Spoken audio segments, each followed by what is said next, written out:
Iran की तरफ से जो मिसाइल दागे जा रहे हैं उनमें है क्लस्टर बॉम्ब, और वो क्लस्टर बॉम्ब इसराइल में मचा रहे हैं तबाही। पिछले 3 दिनों से जगह जगह पे हमले हो रहे हैं और क्लस्टर बम की वजह से तबाही हो रही है। मैं इस वक्त नेकबा एरिया में हूं, ये इसराइल का एरिया है और यहाँ पे आप देख सकते हैं कि बिल्डिंग का क्या हाल हुआ है। यहाँ पे क्लस्टर बम की वजह से फिलहाल ऐसा लगता है कि इसराइल के पास क्लस्टर बम का तोड़ अभी तक नहीं है।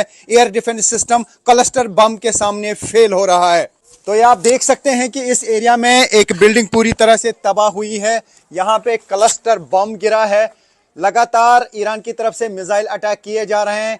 अली लारजानी के मारे जाने के बाद ईरान की तरफ से अटैक्स की फ्रीक्वेंसी इसराइल पे बढ़ा दी गई है और ये वो स्पॉट है जहां पे क्लस्टर बम गिरा है। हम देख रहे हैं आसमान में लगातार मिसाइल आ रहे हैं, लेकिन उसमें से जो बम गिरते हैं तकरीबन 5-6 किलोमीटर के एरिया में वो तबाही मचा देते हैं अलग अलग जगहों पे।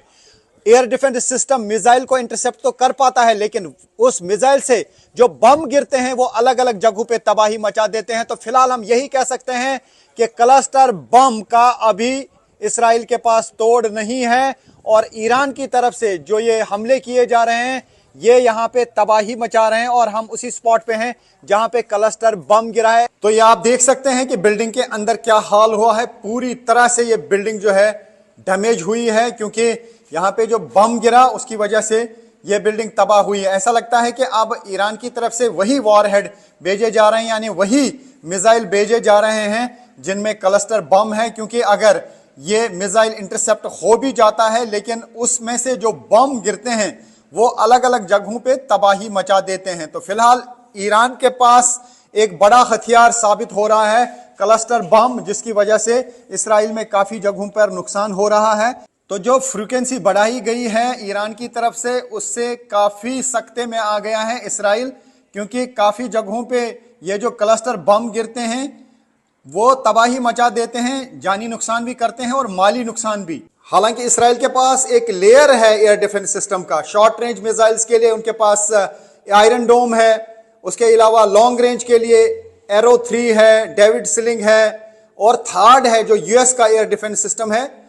लेकिन अगर सभी क्लस्टर बॉम्ब्स को इंटरसेप्ट करने के लिए इन एयर डिफेंस सिस्टम का इस्तेमाल किया जाएगा तो उसमें काफी सारा एम्यूनेशन खर्च हो जाएगा, काफी सारे मिसाइल्स और रॉकेट्स खर्च हो जाएंगे और इसराइल का जो डिफेंस सिस्टम है वो बहुत जल्द खत्म हो सकता है। तो ऐसे में एक बड़ा चैलेंज बना हुआ है इसराइल के लिए क्लस्टर बॉम्ब। तो फिलहाल हम पिछले 3 दिनों से देख रहे हैं कि इसराइल में काफी जगहों पे नुकसान हो रहा है, माली नुकसान भी है और जानी नुकसान भी है, क्योंकि जो क्लस्टर बम आ रहे हैं मिसाइल में ईरान के वो अलग अलग जगहों पे गिरते हैं और काफी जगहों पे तबाही हो जाती है और वहां पर ना ही फौरन फिर टीमें पहुंच पाती हैं रेस्क्यू और रिलीफ के लिए और ना ही इंटरसेप्टर्स उनको खत्म कर पाते हैं। तो ऐसे में एक बड़ा सरदर्द फिलहाल बना हुआ है इसराइल के लिए क्लस्टर बम, जो ईरान की तरफ से लगातार आसमान में बरसाए जा रहे हैं। न्यूज़ 18 इंडिया की टीम पहुंची है रमतगान। यहां पर 2 लोगों की मौत हुई है। ईरान की तरफ से जो मिसाइल अटैक किए जा रहे हैं उसकी वजह से यहाँ पे 2 लोगों की मौत हुई है और आप देख सकते हैं यहाँ पे किस तरीके की तबाही हुई है। ईरान की तरफ से लगातार अटैक्स किए जा रहे हैं और जब से अली लारजानी की खबर आई और उसके बाद जो है यहाँ पे अटैक्स का सिलसिला तेज़ हो गया है और ये वो स्पॉट है जहाँ पे आप देख सकते हैं कि यहाँ पे कितनी तबाही हुई। 2 लोगों की मौत हुई है। एक कपल यहाँ पे था और बताया जा रहा है कि जब सायरन्स बजी तो वो यहाँ से नहीं निकले और उसकी वजह से जो है उनकी मौत हुई, क्योंकि इसी जगह पे जो है एक बम गिरा और लगातार इसराइल की तरफ से कहा जा रहा है कि क्लस्टर बम्स का इस्तेमाल किया जा रहा है। तो यहाँ पे आप देख सकते हैं कि किस तरीके की तबाही यहाँ पे हुई है। बहुत ज़्यादा तबाही हुई है इस पूरे इलाके में। तो ये वो बिल्डिंग का एग्जैक्ट स्पॉट है जहाँ पे 2 लोगों की मौत हुई।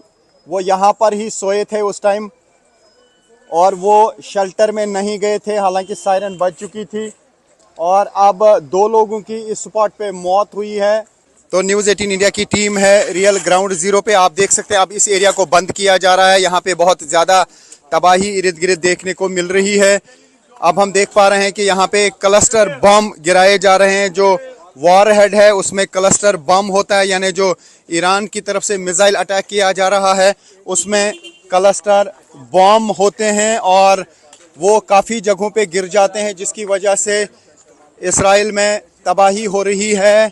और हम देख पा रहे हैं कि लगातार यहाँ पे अब ईरान की तरफ से मिसाइल अटैक किए जा रहे हैं। तो पिछले 2 दिन से जो इसराइल में अलग अलग जगहों पे तबाही हुई है, ऐसा लगता है कि फिलहाल इसराइल के पास क्लस्टर बॉम्ब्स का कोई तोड़ नहीं है, क्योंकि वॉर हेड में क्लस्टर बॉम्ब्स होते हैं और जो ही उस मिसाइल को यहाँ पे इंटरसेप्ट किया जाता है या कहीं पे भी वो लग जाता है तो उससे अलग अलग जगहों पे तकरीबन एक ही वॉरहेड से 80 बॉम्ब गिरते हैं जो 80 जगहों पे तबाही मचा देते हैं।